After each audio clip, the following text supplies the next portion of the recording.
দেশি বিদেশি বাঙালি অবাঙালি বিভিন্ন রকমের রান্না খুব সহজে বাড়িতে তৈরি করার জন্য সাবস্ক্রাইব করে নিন শম্পাস কিচেন। আর আমার সমস্ত রান্নার আপডেট সবার আগে পাওয়ার জন্য বেল নোটিফিকেশনটা ক্লিক করতে ভুলবেন না। নমস্কার, welcome to Shampa's kitchen. Shampa রান্নাঘরে আপনাদের সকলকে স্বাগত জানাই। আজকে আমি তৈরি করব চটজলদি একটা স্ন্যাক্স রেসিপি, পাউরুটির কাটলেট বা ব্রেড কাটলেট। মাঝে মাঝে সন্ধ্যেবেলায় কিন্তু ভালোই ঝড় বৃষ্টি হচ্ছে, তাই সেই সময়টা সন্ধ্যেবেলায় বাড়িতে বসে গরম গরম চা বা কফির সঙ্গে এই স্ন্যাক্স রেসিপিটা কিন্তু ভীষণই ভালো একটা রেসিপি এবং খেতেও ভীষণ টেস্টি। বাড়িতে থাকা ইনগ্রেডিয়েন্টস গুলো দিয়ে আমরা খুব সহজে এটা খুব তাড়াতাড়ি তৈরি করে ফেলতে পারবো। আমার রেসিপিটা ভালো লাগলে অবশ্যই রেসিপিটাকে লাইক করবেন, শেয়ার করবেন। তাহলে চলুন সময় নষ্ট না করে চটজলদি আমরা তৈরি করে ফেলবো পাউরুটির কাটলেট বা ব্রেড কাটলেট। পাউরুটির কাটলেট বা ব্রেড কাটলেট তৈরি করার জন্য আমাদের যে উপকরণগুলি লাগবে সেগুলি হলো, আমি 6 পিস পাউরুটি নিয়েছি, দুটো মাঝারি সাইজের আলু পাতলা পাতলা স্লাইস করে আমি সিদ্ধ করে নিয়েছি, ধনেপাতা কুচি হাফ কাপ, একটা বড় সাইজের পেঁয়াজ কুচানো, একটা ছোট সাইজের ক্যাপসিকাম কুচানো, দুটো কাঁচা লঙ্কা কুচিয়ে নিয়েছি, আদা রসুন কুচিয়ে নিয়েছি, হলুদ গুঁড়ো, জিরের গুঁড়ো, লঙ্কার গুঁড়ো, ধনের গুঁড়ো, চাট মশলা, গরম মশলার গুঁড়ো, কর্নফ্লাওয়ার, আর এর সঙ্গে লাগবে স্বাদ অনুসারে নুন আর সাদা তেল। সবার প্রথমে পাউরুটির ধারের পোড়া অংশটা আমি ছুরি দিয়ে কেটে বাদ দিয়ে দিচ্ছি। এবারে আমি একটা বড় বোল নিয়ে নিয়েছি, তার মধ্যে পাউরুটিগুলো আমি এভাবে টুকরো টুকরো করে ছিঁড়ে নেব। পাউরুটিগুলোকে কিন্তু একদম টুকরো টুকরো করে নিয়েছি। এবারে আমি এর মধ্যে নিয়ে নেব সিদ্ধ করে রাখা আলু। আলুটাকে আমি স্ম্যাশ করে নিয়েছি, এটাকে আমি দিয়ে দিলাম। একটা বড় সাইজের পেঁয়াজ কুচিয়ে রেখেছিলাম, এটা দিয়ে দিলাম। একটা ছোট সাইজের ক্যাপসিকাম কুচানো,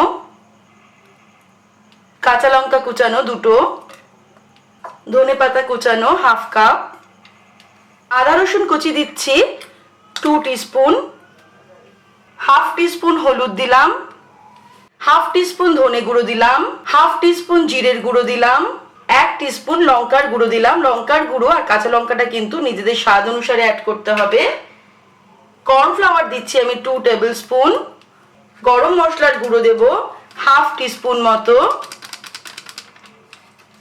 আর চাট মশলা দেব হাফ টিস্পুন মতো, স্বাদ অনুসারে নুন দেব হাফ টিস্পুন, আমি নুন দিলাম। সমস্ত জিনিসগুলোকে আমি ভালো করে একটু হাতে প্রেসার দিয়ে দিয়ে মেখে নেব। তবে এর মধ্যে কোনো জল অ্যাড করার দরকার নেই, এটা কিন্তু একদম শুকনো মাখতে হবে, একটা ডোয়ের মতো আমরা তৈরি করে ফেলবো।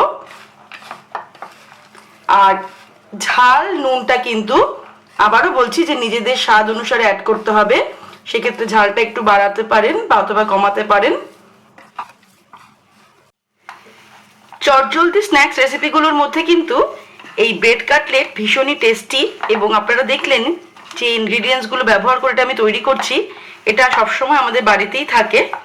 আর এখন তো প্রায়ই সন্ধেবেলায় ঝড় বৃষ্টি হচ্ছে, সুতরাং সেই রকম সময় কিন্তু এই ব্রেড কাটলেট ভীষণ জমে যাবে গরম গরম চা বা কফির সঙ্গে। আপনারা এটা চটজলদি তৈরি করে নিতে পারবেন। এবার আমার মাখাটা হয়ে গেল, এবার আমি এর মধ্যে থেকে অল্প অল্প করে নিয়ে কাটলেটগুলো তৈরি করে নেব। অল্প বা বেশি নিজেদের ইচ্ছা অনুসারে আমরা কিন্তু কাটলেটগুলো তৈরি করে নিতে পারবো। যে কোনো আকারেরও করতে পারি, ওভাল অথবা গোল, যেরকম নিজেদের ইচ্ছা মতো কাটলেট তৈরি করে করে আমরা প্রথমে তৈরি করে নেব। ব্রেড কাটলেটগুলো আমি গোল গোল শেপে তৈরি করে নিয়েছি। এবার আমরা নেক্সট স্টেপের দিকে এগোবো। এবারে আমি কড়াইতে তেল গরম করেছি, সাদা তেল। তেলটা যখন খুব ভালো মতো গরম হয়ে যাবে তখন আমি আঁচটাকে মাঝারি রেখে কাটলেটগুলো ছাড়বো।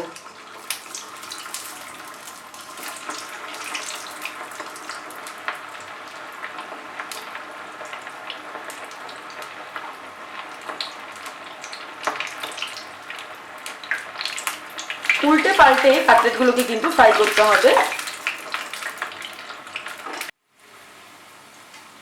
বাদামি কালার করে কাটলেটগুলোকে ভেজে নিতে হবে, আর ক্রিস্পি হওয়া পর্যন্ত কিন্তু এগুলোকে ভাজতে হবে। তাই জন্য আঁচটাকে প্রথমেই বাড়িয়ে নিলে চলবে না। এই ভাজাগুলো হয়ে গেছে, আমি এবার এগুলোকে তুলে নিলাম।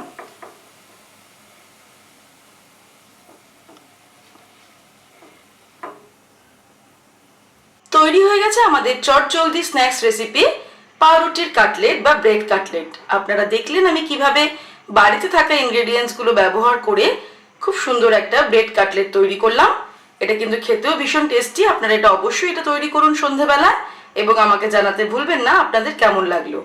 আমার রেসিপিটা ভালো লাগলে অবশ্যই রেসিপিটাকে লাইক করুন, শেয়ার করুন, আর নিত্য নতুন রেসিপির আপডেট পাওয়ার জন্য এক্ষুনি আমার চ্যানেলকে সাবস্ক্রাইব করে নিন। সুস্থ থাকবেন, ভালো থাকবেন। আমি আবার হাজির হব নতুন নতুন রেসিপির সঙ্গে। নমস্কার।